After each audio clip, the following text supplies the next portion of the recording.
जो मोदी जी ने इनकी गोरों की जो एम्बेसी के बाहर सिक्योरिटी हटाई है राइट और उन्हें अपनी औकात दिखा दी कि हम भी किसी से कम नहीं है। मैं आपको बता नहीं राइट सकता हूँ एज अ एनआरआई जो इंडिया से बाहर रह रहे हैं, हमारा जो सीना है ना, जब हम ये स्ट्रेंथ देखते हैं वो कैसे चौड़ा होता है, ये आप इसका अंदाजा लगा नहीं सकते। भारत ने आगे से सिक्योरिटी हटा दी, बैरिकेड्स हटा दिए, अंग्रेजों को सांप सूंघ गया। और सर खबर जो है वो ये है कि India plans to open corridor to Pakistan Kashmir. Kartarpur corridor के पेटर्न पर शारदा पीठ को भी जल्दी से यात्रा के लिए खोल दिया जाए। मुसलमान जो बच्चे बच्ची हैं बहुत ज्यादा भगवत गीता को पढ़ रहे हैं और इसको एक नेशनल बुक भी कहा जाने लगा है, क्योंकि ये अब कंपलसरी कर दी जाएगी। अमेरिका, कनाडा में देखिए वहां पर भी बच्चों को भगवत गीता सिखाई जा रही है, बताई जा रही है। तो भारत ने सीधा सीधा एक संदेश यूनाइटेड किंगडम को पास करा, इंग्लैंड को पास करा कि देख भाई, यारी दोनों की तरफ से बराबर होनी चाहिए। ऐसा नहीं हो सकता कि तुम्हें हम पूरी सिक्योरिटी दें और हमारे हाई कमीशन पे ये पागल बावले खालिस्तानी अटैक करते रहे। ये नहीं हो सकता। अजय बंगा विजिट कर रहे हैं अमेरिका, नेटिव इंडिया, क्योंकि उनका इंडिया से ताल्लुक है, इंडियन नजाद हैं वो, और वो 3 वीक्स के विजिट पर कहा जा रहे हैं। और इसमें आज वो पहुंचे हैं और उनकी मुलाकात इसमें इंडिया के प्राइम मिनिस्टर से भी होगी। इंडिया वालों, आप लोग आगे जा रहे हो, मुझे बड़ी मोहब्बत है आप लोगों के साथ, और हाँ, हम चाहते हैं कि हम भी एक ऐसे कंपटीशन के अंदर आपके साथ हों। I think the most deprived or suppressed woman is an Islami woman, चाहे आप मानो ना मानो, क्योंकि मैं देख चुकी हूँ।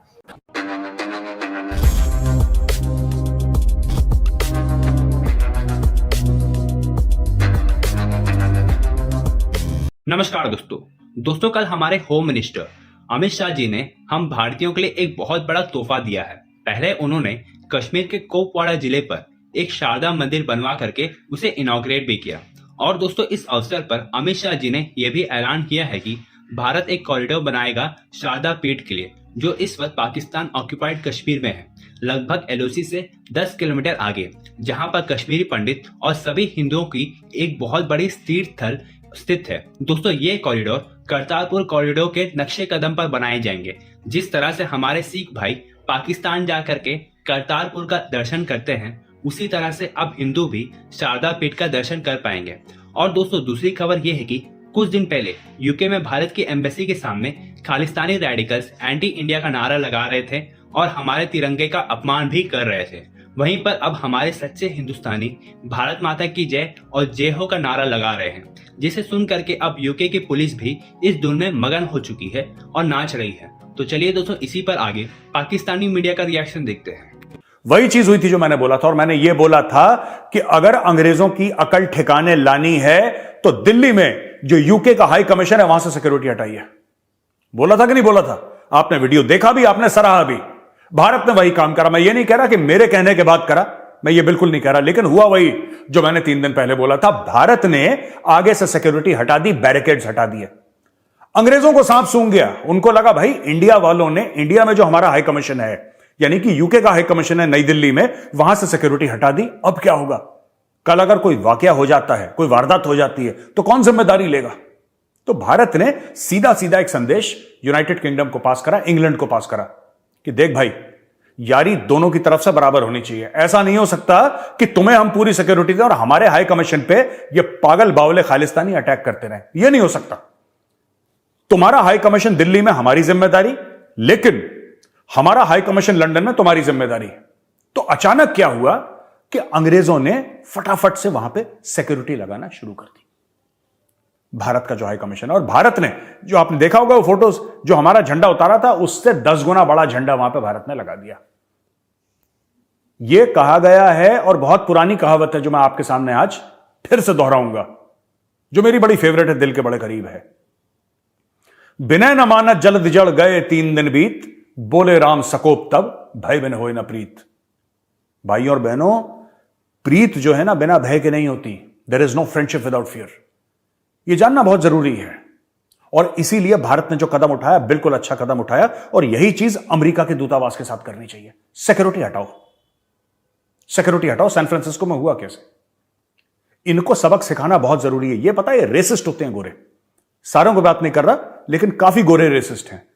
ये चीज, अगर ये जो अटैक हमारे हाई कमीशन में लंदन में हुआ है ना, अगर यही चीज अमेरिका के दूतावास में वहां पे हो जाता तो भाई साहब अमेरिकन वहां से गोली चला देते।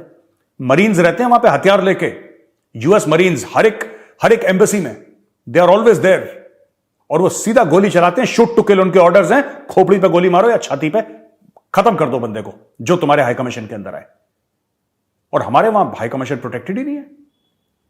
अब देखिए यहां पे जो दूसरी खबर आती है कि फिर से खालिस्तानी गए वहां पे, जलील तो है, इज्जत तो है नहीं इनकी, फिर से खालिस्तानी गए वहां पे, और खालिस्तानियों ने फिर से यूके के सामने प्रोटेस्ट करने की कोशिश करी, लेकिन फिर पुलिस लगा दी थी, वहां पे बैरिकेड कर दिया था, रोड के इस तरफ आके वो बड़ी नारेबाजी ये वो, और वही फ्रॉड इनका पुराना खालिस्तानियों का, वही 400 BC, वही 10 नंबरी कि खालिस्तान इंग्लिश में लिखा है। मैं चैलेंज करना चाहता हूं खालिस्तानियों को 2-3 बातों पे। पहली बात, तुम अपने झंडे, जो तुम्हारा सो कॉल्ड झंडा है ना, उसके अंदर जो तुम लिखते हो खालिस्तान, वो तुम इंग्लिश में क्यों लिखते हो यार? गुरमुखी नहीं आती, हिंदी नहीं आती, लिखो ना हिंदी में, लिखो ना गुरमुखी में, तुम्हारी हिम्मत है तो। नहीं लिखेंगे, मैंने आपको पहले भी बताया था ना, ये इसलिए नहीं लिखते हर समय खालिस्तान के फ्लैग में इंग्लिश में खालिस्तान, क्योंकि इनकी नीयत में खोट है। इनके बाप जो है ना पाकिस्तानी, इनके बाप भी वैसे ही हैं, तो जैसा सांप वैसा सपोला, यानी कि एक आंख खालिस्तानी की, एक आंख खालिस्तानी की अपने झंडे पे रहती है, और दूसरी आंख इसकी रहती है गोरे के बटुए पे। गोरे को पता लगे कि हम आजादी की लड़ाई लड़ रहे हैं, है ना, तभी तो गोरा डोनेशन देगा। ये भीख मांगने के चक्कर में कर रहे हैं सब। तो भाई साहब ये हो गया वहां पे कांड कि इन्होंने अपने झंडे पे इंग्लिश में लिखा और इंग्लिश में ही लिखते चले आए हैं। इंडिया में चाहे लिख दें चुपचाप पंजाब के किसी गांव में गुरमुखी में, क्योंकि वहां पे किसी को इंग्लिश समझ में नहीं आती, लेकिन बाहर हर समय ये लोग ऐसा। एक चीज जो हम नोटिस कर रहे हैं कि मुसलमान जो बच्चे बच्ची हैं बहुत ज्यादा भगवत गीता को पढ़ रहे हैं, और इसको एक नेशनल बुक भी कहा जाने लगा है, क्योंकि ये अब कंपलसरी कर दी जाएगी। अमेरिका, कनाडा में देखिए वहां पर भी बच्चों को भगवत गीता सिखाई जा रही है, बताई जा रही है। तो भगवत गीता एक प्रैक्टिकल लाइफ में कितना ज्यादा रोल प्ले करेगी अगर ये सब सीखने पढ़ने लग जाएंगे? जी हाँ, मैं एक ही बात जानती हूँ कि सनातन में, मैं सनातन की आज बात कर रही हूँ, हाँ गीता हर जगह पर क्यों पढ़ रहे हैं लोग, कुछ तो होगा ना, मतलब देयर इज, अगर आप कहते हो कि ओके महाभारत हुई, see the reason behind it. अगर आप देखोगे कि हमने ऐसा नहीं है कि बस हमको पूरी दुनिया को हिंदू बनाना है, बिल्कुल भी नहीं। कभी आपने सुना है कि किसी ने किसी को इसलिए मतलब जंग लड़ ली कि भाई आप हिंदू बनो, मार मार के किसी को हिंदू बनाया? कभी भी नहीं। तो we do not believe in converting anybody. घर वापसी एक चीज है कि अगर आपको वापस आना है हिंदुइज्म में, then you can come back without any force. क्यों क्रिश्चियनिटी, क्यों इस्लाम, क्यों चाहती है कि और लोग कन्वर्ट हों? We do not believe in conversion at all. तो मैं ये कहती हूँ कि गीता यही सिखाती है कि जहां पर अधर्म, मतलब जहां पर इनजस्टिस हो रहा है, you can stand and you can stand and fight for it, but not just because कि भाई आप एक मुसलमान नहीं बन रहे हो तो आपको काट दो, या ये कलमा नहीं पढ़ रहा है उसको काट दो, या एक लड़की को लेकर आओ उसको जबरदस्ती का आप कलमा पढ़ा के ही उससे शादी करोगे। क्यों? Why so? I mean, I don't believe. I have seen people. मैं सही में आपको एक एग्जांपल देती हूँ कि मैंने एक ऐसी लड़की को देखा है जो कन्वर्ट तो हो गई है, but in her heart she is not converted. तो मतलब ही क्या हुआ? ये सब ऊपरा ऊपरी होता है। Until and unless a woman comes out and says that okay, I am really willing to do it, you should not force anybody.